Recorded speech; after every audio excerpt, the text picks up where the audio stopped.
Bon, les années 70, j'avais un peu un double engagement que j'ai gardé toute ma vie sur à la fois les affaires immigration et logement. Donc après, bah, ça a été les années 80. Les années 80, je suis rentré à Économie Humanisme, donc qui est un centre d'études qui travaille et qui avait une revue d'économie, où je suis resté près de 10 ans.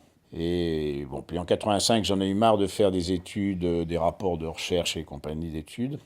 Donc j'ai pris à la fois un poste de maître de conférence associé à Lyon 2 sur les questions d'urbanisme, d'études urbaines, et la direction du CRARDA, qui est devenu Forum Réfugiés en changeant de nom en 2000, et qui est donc une petite association qui avait été créée en 82-83, qui avait 5-6 salariés et que j'ai lâché en 2009 avec 200 et quelques salariés. Voilà. Ensuite, j'ai été au conseil d'administration de l'OFPRA, qui est donc l'établissement public qui décide en première instance du statut.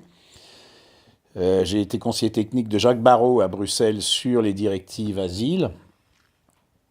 Et puis ensuite, je suis arrivé à la retraite, j'ai pas vu passer le temps.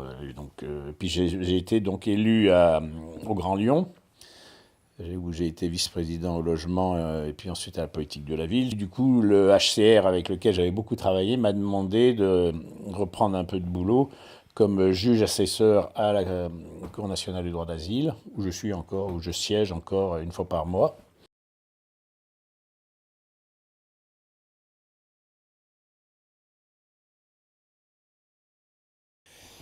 Bah déjà de faire mes audiences jusqu'en juillet. Après, je vais suspendre parce qu'on est tenu par le HCR de prendre une année de repos parce que c'est pour éviter le risque de se banaliser dans le travail de juge.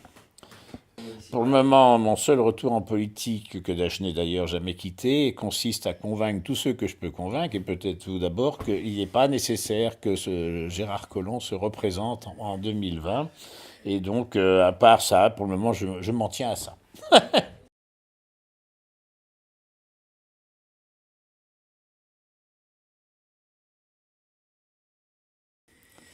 Bah, les enjeux des prochaines européennes, ils sont d'abord un tout petit peu attisés par les événements du jour et l'affaire des Gilets jaunes.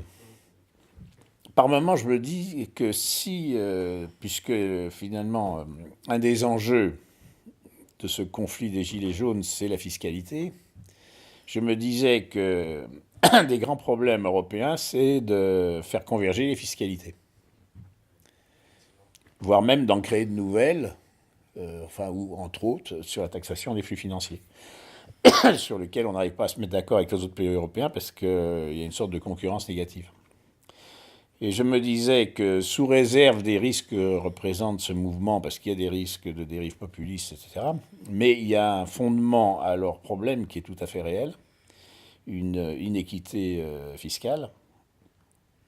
Je me disais que si ce mouvement avait une souche européenne, ça pourrait peut-être porter l'idée que l'ensemble des pays européens aient une réponse à ces mouvements d'harmonisation fiscale.